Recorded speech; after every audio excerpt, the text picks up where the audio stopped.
on the Cool Check-In. Together with Jalen Jacoby, what is it that we do? Give the people what they want. So much to get into today. A full slate of games. Week 7 in the NFL. We have a big Michigan loss at Penn State, but we start where we always do, with the Dallas Cowboys. Big divisional game. They hosted the Eagles last night, and they waxed the Eagles. Remember when Doug Peterson was saying that they were going to win? They did not. Let's check in with the stars of the Cowboys after the game. This team definitely needed this win, especially in the fashion we did it. You know, this is get some momentum for this season, get some momentum going into this bye week, so we can, close this season all right. When your rival makes a statement that they'll win the game and you disprove that, how does that feel? I told him to shut up, Nana. All right. So what you think he's doing now? Don't ask me about that man no more, bro. Jalen Rose, after 3 losses, the Cowboys got a big win last night. Is all the drama behind them? I believe all of the drama's behind them because they got healthy on their offensive line. They have balance with the run game, which creates the play-action pass game. Amari Cooper getting open down the field. He had been dealing with some injury issues. They were playing at home. Philadelphia is also dealing with a lot of injuries without Deshaun Jackson, their main deep threat. But you still want to give the Dallas Cowboys a lot of credit. And Dak, in his mind, is looking on the other side of the field, understanding that their team took care of Carson Wentz and gave him a big-time contract. While my team hasn't taken care of me yet. So I know that he used that as some extra motivation as well.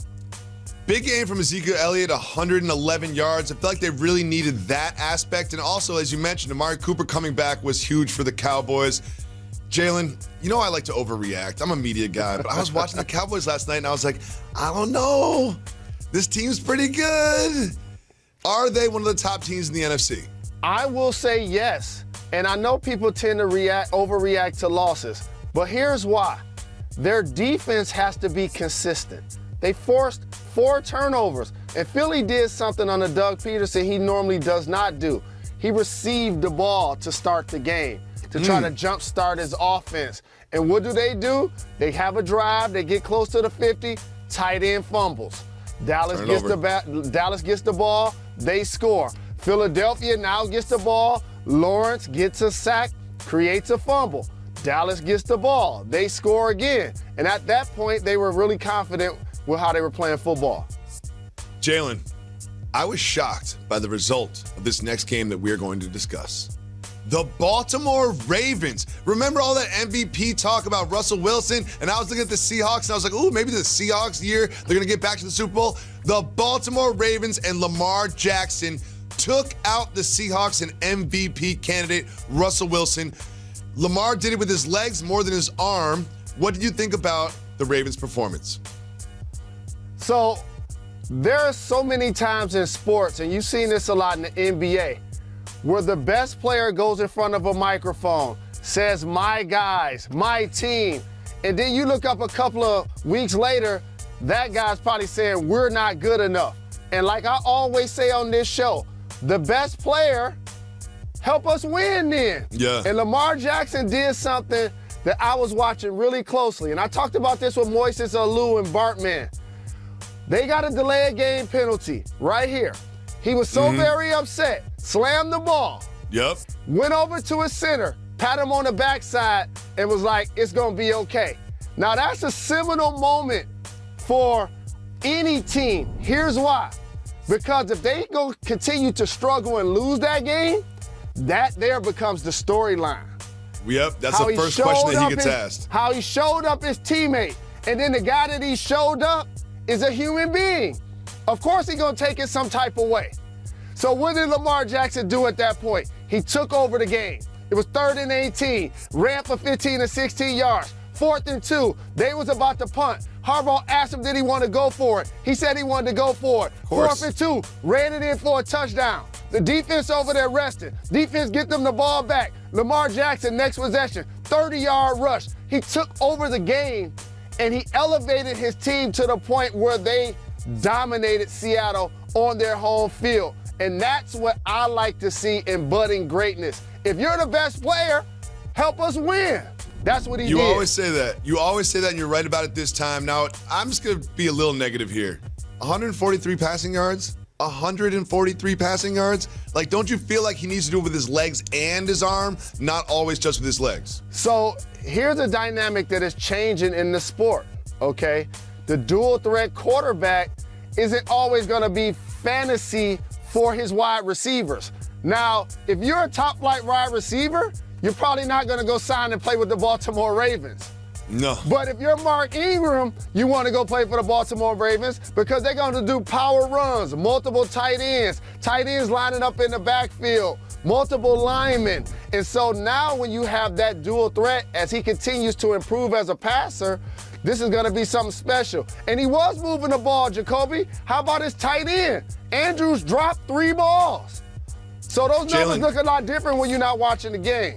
When you saw those numbers, he is on pace to rush more yards than any quarterback in history, and he's putting up Mike Vick numbers. Now, we're a little older. You and I are a little older. We're kind of washed up, but we remember those Mike Vick years, and that was when he was changing the quarterback position. What Lamar Jackson is doing with the Ravens has been so impressive, and I look forward to seeing what he does next week. Now, Jalen, I had a revelation. The Packers are the best team in the NFC.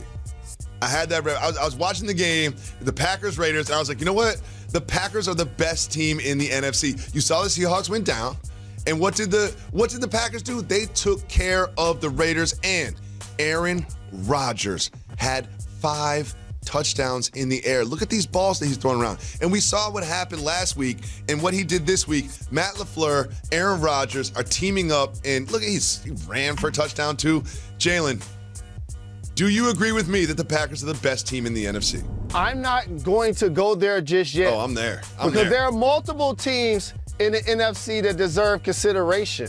By the way, the 49ers are undefeated. The Saints will be in the conversation. Don't sleep on the Vikings, who I continue to put in this conversation. It seems like people leave them out. And so the Dallas Cowboys may catapult themselves into this conversation. So I know why you get excited, but I have to say this for all of you media types. 2 days ago, Aaron Rodgers wasn't in the MVP conversation. Now people trying to act like he's the favorite. Just pump the brakes a little bit. That's what the media does. We fluctuate. We fluctuate. Russell Wilson was the MVP 24 hours ago, and now it's Aaron Rodgers. Russell Wilson went from an MVP favorite to not in the conversation, and Aaron Rodgers went from not in the conversation to MVP favorite. That is what we do. And I'm going to predict this now.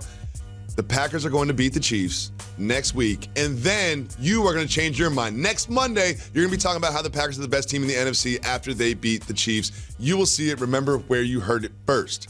Right now, it is time for some very important news that matters.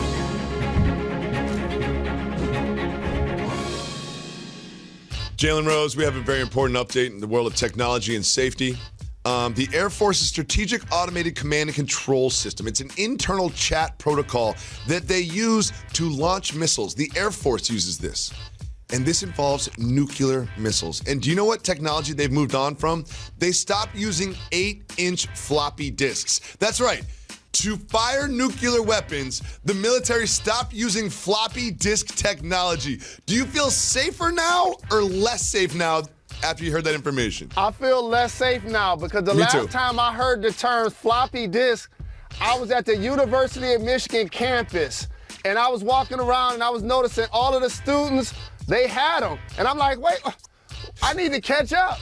And so for us to still be using that level of technology 25 years later, hey man, it ain't safe out here. Wait, what campus were you on? University of Michigan. Did they play a football game on Saturday? I don't know. We'll get Jalen Rose's reaction to Michigan's big loss at Penn State right after this.